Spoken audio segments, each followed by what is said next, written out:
Good evening, and welcome to tonight's video. Tonight's video is True Stories to Send Chills Down Your Spine. So, let's begin. Story number 1. I was saved by a murderer. Written by Reddit user _Luna_K.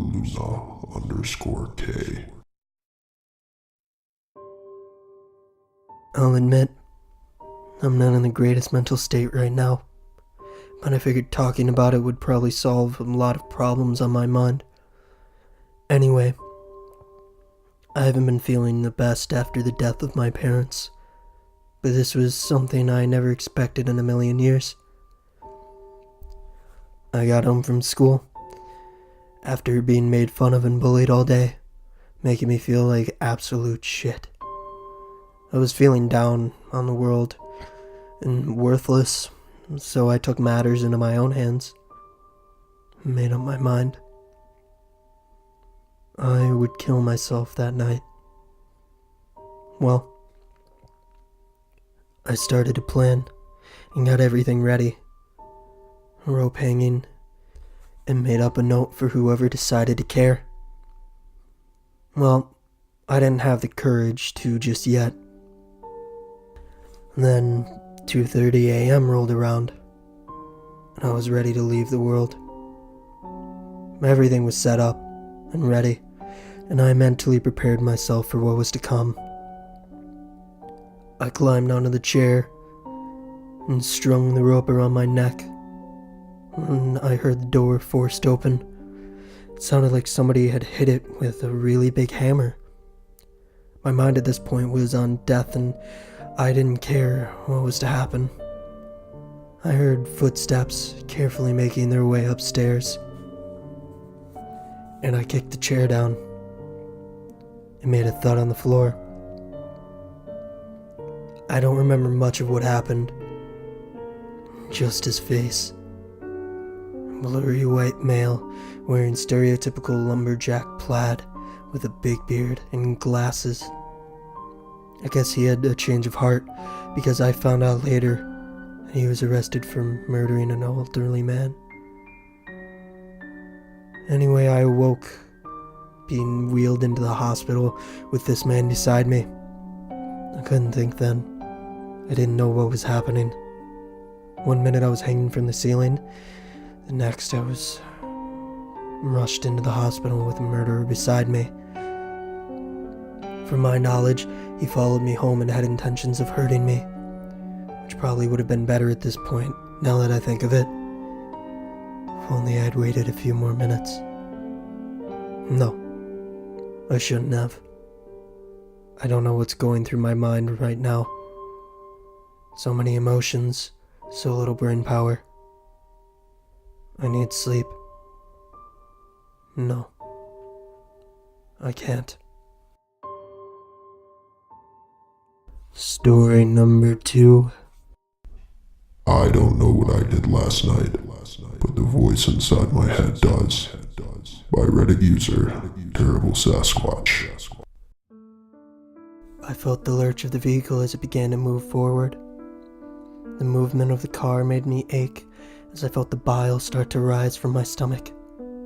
Beginning to open my eyes, I gained a brief glimpse of the outside world, before the beaming rays of sun caused me to force my eyes shut as the light elicited a cacophony of pain in my head. I was in the passenger seat of a vehicle that was speeding down an unfamiliar road. The driver of the vehicle spoke to me. "Go back to sleep, please. You'll be good soon." In a calming, sweet voice. I started to open my mouth to speak, but no words would come out. I felt a sharp pain in my throat as I attempted to speak, my mouth being unbelievably dry. Felt as if I had just walked through a desert without a drop of water. As I began to regain consciousness, and the haze of the sleepiness began to fade, I know that I'm trapped under the weight of a blanket. I feel the weight of my arms. I try to move them, but attempt after attempt proved futile. I tried to feel each finger, attempting to move even a digit, to no avail. My body feels so weak, even the blanket feels 1,000 pounds. A sinister laugh penetrated my thoughts. Devilish voice reaffirming me. You'll be okay soon. We'll get you out of this. And the bile in my stomach started to rise. I felt it in every inch of my body. The voice shook me to my bones. I couldn't focus on anything but the repulsive feeling this voice gave me. Oh no, you don't look so good. This sweet and calming voice from behind me pulling me out of the trance that the sinister voice had brought upon. Racking my brain for anything to help me remember what was going on, I began to recall more about the voice. I had always had a voice in my head telling me how useless I was. I could usually ignore it as they were small statements like, Useless. every now and then, but recently the voice became more malicious. Starting months ago as petty remarks as opposed to just a word or statements. These remarks resembled a middle schooler's teasing. I could bat most of these off, only being heard every once in a while. Then, as time went on, the voice became more cruel, telling me how worthless I was in vivid detail, how I wasn't going to amount to anything, and telling me how everyone around me hates me. The voice started to drive me mad. I tried everything to calm my mind, to shut this thing up. I'd get blackout drunk and shut it up while I was drunk, but I'd wake up with a pounding headache. And this voice yelling at me about what an idiot I was, telling me of my moronic actions of last night's stupor. I started to experiment with other things too, to shut this thing up. After trying everything from self-help books, exercise, alcohol, and drugs, they all worked momentarily, and then the voice would be back telling me how absolutely worthless I was. However, I did find one thing that even began to subdue his voice. Makes me feel stronger than the voice, like I had control again. It was coke. So that's what I did. It was just to shut this thing up. Didn't want the relentless abuse to continue. I could not continue living with this voice. It wouldn't speak to me when I was high. A month or so after making this discovery, I was walking in a park. It was magnificent to enjoy the peace that the trees and birds provided me, uninterrupted by the voice. As I began to come down from the high on my walk home, I heard the voice chime in. The voice was soft because it feared me when I was high. Soft growl of a voice barely audible above the noises of the outside world says, Maintaining that habit of yours isn't cheap, you know. Sooner or later I'll come back. I'll lead you to the truth. And this threw me into a rage. This thing still thought it was stronger than me, that it had even a shred of control over me, that it knew anything about me. I began screaming at it. You have no idea what truth is. You don't know anything about me, I yelled into the air, alerting a few passerbys on the street I was traveling along. The voice chuckled a little before softly saying, Oh, stop making a fool of yourself. Like you always do. You're better off with me anyway. At least you know what you're doing wrong with me here. Infuriated, I sprinted home screaming obscenities, and that eventually developed into a screaming sob, the entire time the voice not saying a thing. But I could hear him smirking. I swear to God, he was enjoying watching me howl. After sprinting through my doorway and slamming it shut behind me, I slumped down and cried, and the voice spoke to me again. All you can do is cry, huh? Why don't you just pick yourself up and be better? Not even trying, just taking it. Truly worthless. The sobbing and insults coming until I was unable to produce tears anymore. And finally I stood up. The voice wasn't going to talk to me anymore. I got up and got my stash and sat at my dining room table for hours, shutting this goddamn voice up. That was last night. Once everything came flooding back to me, I became fully conscious. In the car, I recognized my best friend in the driver's seat. I asked him how I got there. He explained to me that he had found me sunken at my doorstep, and that he was unable to wake me, and that I had called him last night, and after that my phone only went to voicemail. He said that he had found me with a huge wad of cash and a lot of coke on me. I don't know what happened last night, but the voice says he'll tell me that he remembers, that I was a degenerate, that I did awful things, that for once in my life I wasn't worthless. And I finally stood up and took what I deserved. He says he'll only tell me if I keep using, though. That scares me the most. He wants me to use. After convincing my friend to take me home and making him leave so I can reevaluate my life, I'm sitting on my couch with the cash and the coke. I don't know what to do. Story number 3. The girl in the mirror. My Reddit user, beyond scared, deaf. I was about the age of 13 when this story took place. I live in an old house, just outside of a large city, and was surrounded by cornfields and forests. I had lived there all of my life before this happened. It was a dreary summer night, which is mostly normal for the place I live in. But on this particular night, something just felt off. I had come home from soccer practice around 6 p.m. My parents always had me in bed by 8. The night went on as usual. I ate dinner, played with my little sister, did some weightlifting before bed. Got into bed around 7:45. This story will make better sense if I tell you some things about me. I'm a restless sleeper. I toss and turn and get up periodically throughout the night. And I've always had a fascination with the afterlife. Okay, back to the story. I'm not sure exactly what time I fell asleep, but I didn't really have my usual episodes through the night. This was the first night I slept peacefully in years. I suddenly awoke by a strange noise coming from the bathroom in my bedroom.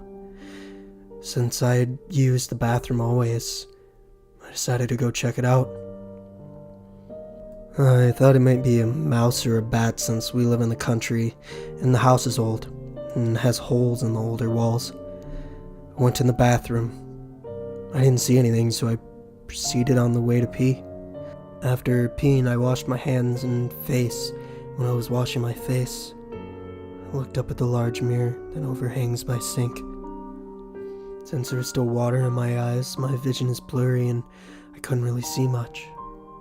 But I thought I saw something behind me, but I thought it was just my mind playing tricks on me. I dried my face off and looked up at the mirror again. Right behind me, there's a little girl, clutching my body, almost as if she was hiding from something. Her ghostly outline scared me at first, but I kept looking. I could tell that whatever was scaring her was coming from the basement. So I walked to my basement door and I opened it slightly at first, because I was very scared of what might be behind it. This being said, I've lived in this house my entire life, and have never been in my basement. My dad mentioned to me that it had 3 separate parts, all separated by small windows you could barely fit through. So I walked down to the basement steps and got to the bottom, where the light switch was. I turned it on, and all seemed like it was okay. That's until I heard what sounded like crying from one of the other parts of the basement. In my mind, I was thinking, fuck this shit. But in my heart, I knew I had to see what it was. So I ventured through the part of the basement, and the lights couldn't reach the other side where the door was. It was pitch black. Still heard the crying, but since it was so dark I couldn't see anything. Something gave me the urge to go to the far corner of the room, because the way the moonlight reflected off the floor, you could kind of see with what little light you had. I walked over to the corner and stared directly into the middle of the room. There, in the middle of the room, was a chair. It had shackles for the feet and what looked to be some kind of restraint for arms or something like that. It's when I noticed that there was someone sitting in the chair. I walked closer, only to reveal that it was the same little girl ghost that had been crying previously in the bathroom. She was also crying there, and had needles stuck in her arm, draining some type of fluid into her. All was quiet till she started screaming. It was so high-pitched, I thought it sounded like a siren or something of that nature. She was saying words, but I couldn't make out anything she was saying, till she spoke 5 menacing words that made my heart sink. She said, "Get out! Daddy is coming!" Not even thinking twice, I sprinted up the basement stairs, tripping over my own feet, and fell flat on my face once I reached the top. I got back up and ran to my parents' room. I told them what happened. Then went down there and checked everything out. Told them about the chair and the little girl that was screaming. They told me that there was no chair in the basement, that there had never been 3 parts of the basement. Me not believing them, I walked back down there. The room that I saw the chair in was not there. There had only ever been 2 parts of the basement, my dad said. I told him I saw and how I knew there had to be some mistake, but I never did see that part of the basement again. I'm 18 now, and I decided to do some research on the house to see if there's any history that could have caused that. I came across an article of a man who had been arrested in 1868 for doing lab experiments on all of his children. After the man was arrested, the police found 12 skeletons of his children stuffed behind the basement stairs, under debris and concrete. Now that I've finally moved out of that house, and that I finally have an answer as to what I saw that night, I'm finally at peace. But those 5 words still hang over me to this day. Get out. Daddy is coming. So, that's the video, guys. I hope you enjoyed. Don't forget to like, comment, and subscribe. And if you have any stories you'd like me to read, my email is in the description. Thank you, and have a good night.